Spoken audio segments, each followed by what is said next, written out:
มื้อนี้ข้ามฝากมาทางเขตบ้านไซซีอันนี้คือเขาหน้ายอดจะมีบ่อนเกิดแน่บ่เกิดแน่ มื้อนี้ข้ามเขตมาทางบ้านไซซีพี่น้องม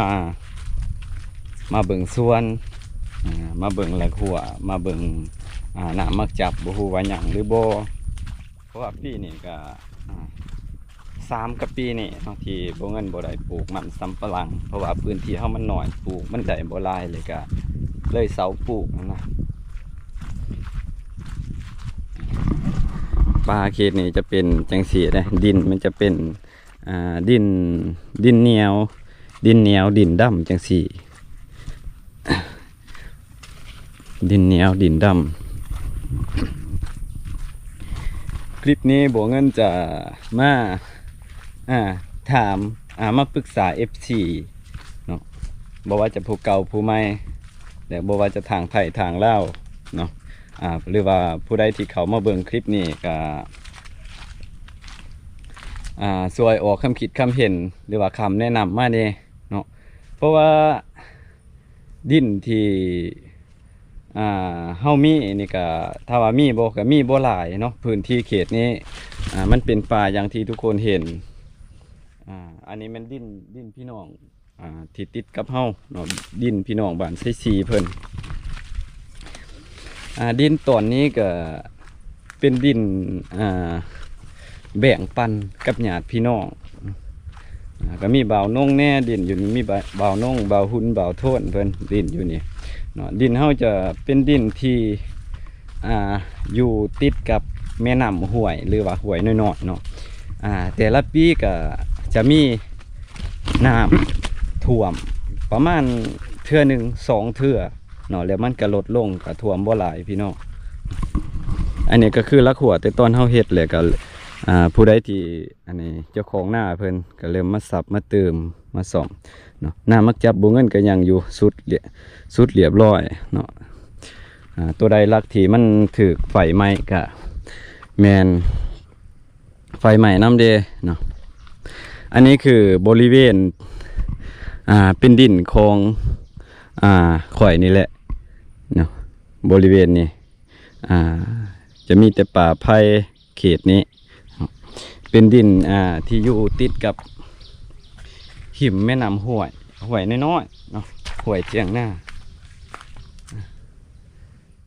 ลักษณะของดินก็จะเป็นแบบอาชีเนาะสิให้พี่น้องได้เบิ่งแต่ละปีก็แต่ก่อนถ้าปลูกมันนี่จะบ่ค่อยงามมันจะออกแข็งๆเนี่ยจักหน่อยเนาะจะออกดินเป็นดินจังซี่ออกดินเหนียวดำแข็งถ้าว่าเฮาไปเฮ็ดเป็นดินจี้หรือว่าเป็นก้อนอิฐิสำหรับก่อผนังบ้านหรือว่าก่อเฮือนก็แม่นดินประเภทนี้แม่นโอเคเลยเนาะมันเป็นดินเหนียว3 ปีแล้วหลังจากที่คอยบ่ได้ปลูกมันก็เลยว่าเป็นดินห่างบ่มีคนมา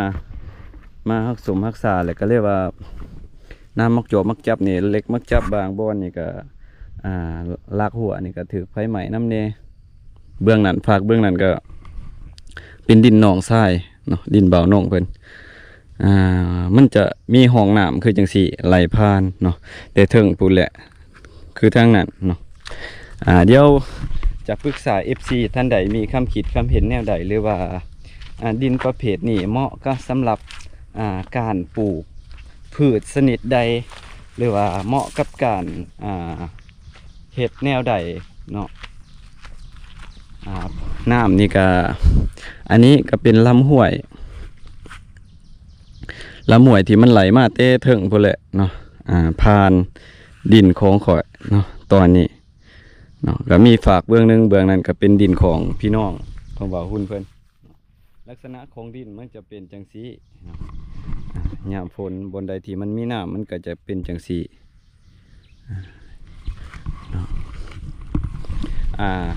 พออยากถามทุกคนว่าดินประเภทนี้เหมาะสำหรับเฮาสิปลูกพืชชนิดใดเนาะเพราะว่าขั้นเฮ็ดหน้ามันก็เ เป็นบ่อนเป็นบ่อนโน่นบ่อนสูงแน่บ่อนต่ำแน่มันบ่เสมอกันก็หันแหละก็เลยว่าอยากถามพี่น้องเนาะกะดินกะจังสี่แหละพี่น้องเอ้ย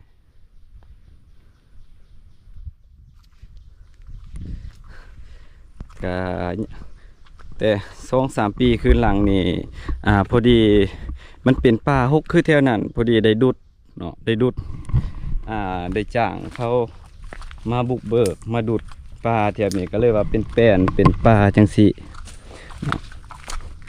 ป่าหญ้าสาบเสือเลยก็อันนี้มันก็เริ่มเกิดใหม่แต่ก่อนนี่ก็เฮ็ดหน้ามันกระเทินเนาะเบื้องนั้นก็มันเป็นพื้นที่ต่ำมันเป็นโน่นสูงโน่นต่ำก็เลยมีความคิดอยากมาปรึกษาพี่น้อง FC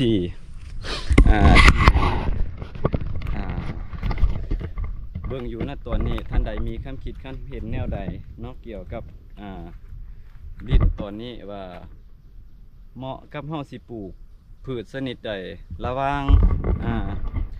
ปลูกต้นกล้วยเนาะปลูกต้นกล้วยปลูกเบิดเลยมันมีแผนว่าคันว่าสิปลูกต้นกล้วยนี่ปลูกเบิดเนี่ยเบิดเบิ่งนี่เนื้อที่ก็ประมาณ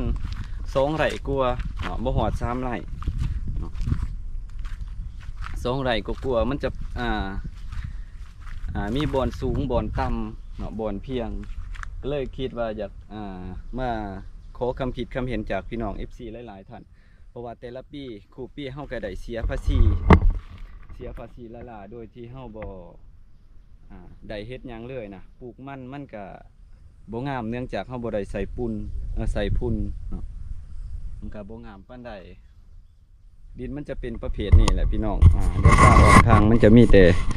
ต้นไม้ใบหญ้าเนาะพี่น้องว่านี่เหมาะกับการปลูกต้นไม้ชนิดใดเนาะพี่น้องท่านใดเขามาเบิ่งเลยให้คำคิดคำเห็นในเด้อเดี๋ยวสิพาเลาะพาเบิ่งพาชมเนาะดินมือนี่มีดินอยู่ส่วนอยู่บ่อนเฮาเฮ็ดปัจจุบันก็คืออยู่เป็นดินของเมียเนาะดินพ่อเฒ่าแม่เฒ่าเพิ่นก็อยู่หน้าเหมาะสำหรับเฮ็ดหน้าแต่ว่าอยู่นี่หน้ามันบ่อยู่หน้ามันบ่อยู่ดินแท้นี่น้ำมันบ่อยู่คันว่าน้ำบ่ท่วมแห้งๆมันก็บ่มีน้ำมันเป็นดินโคก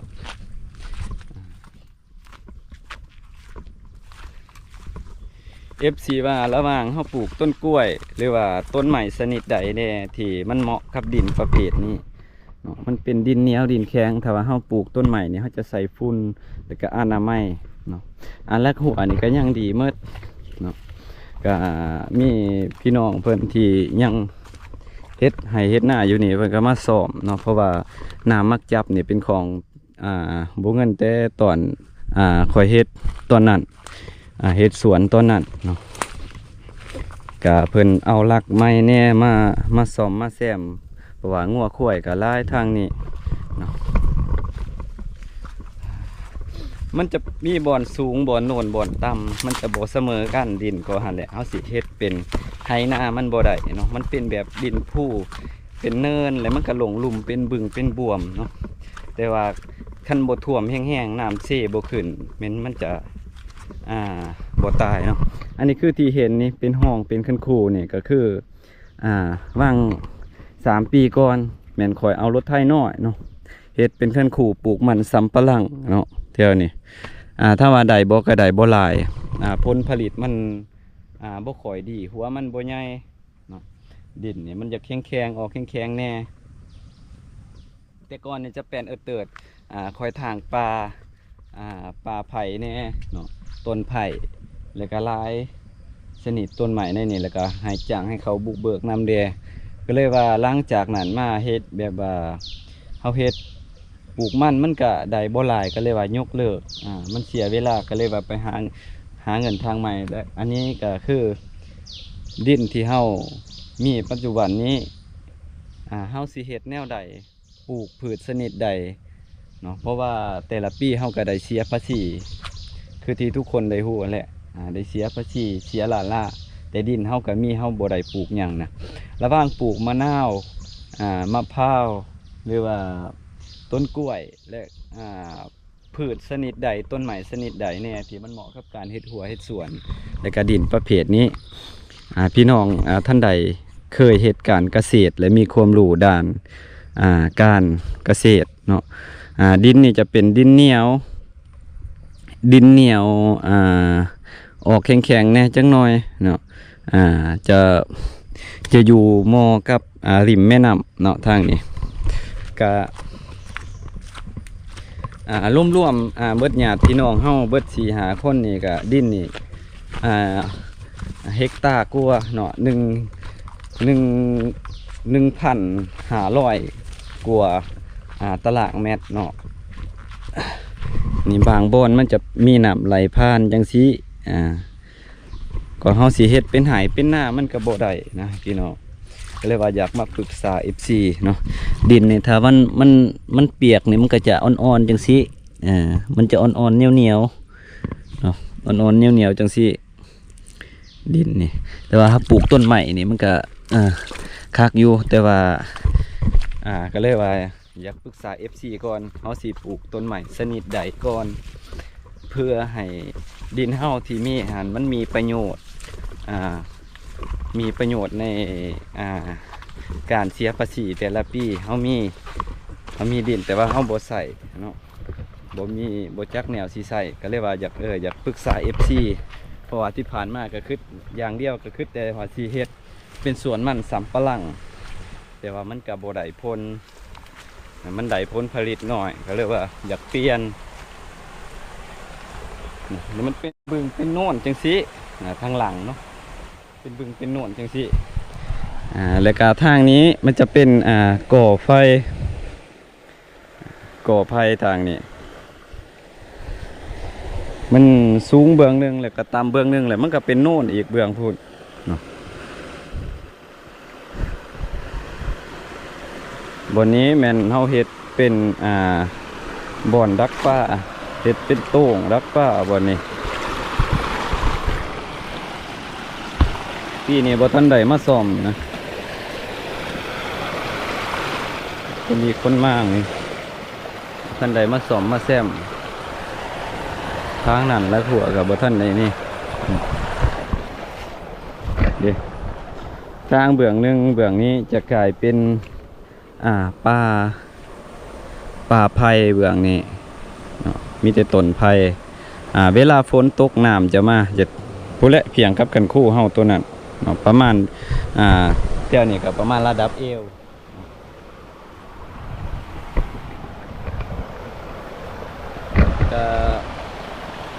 เงินยังบ่ฮู้ว่าเฮาสิ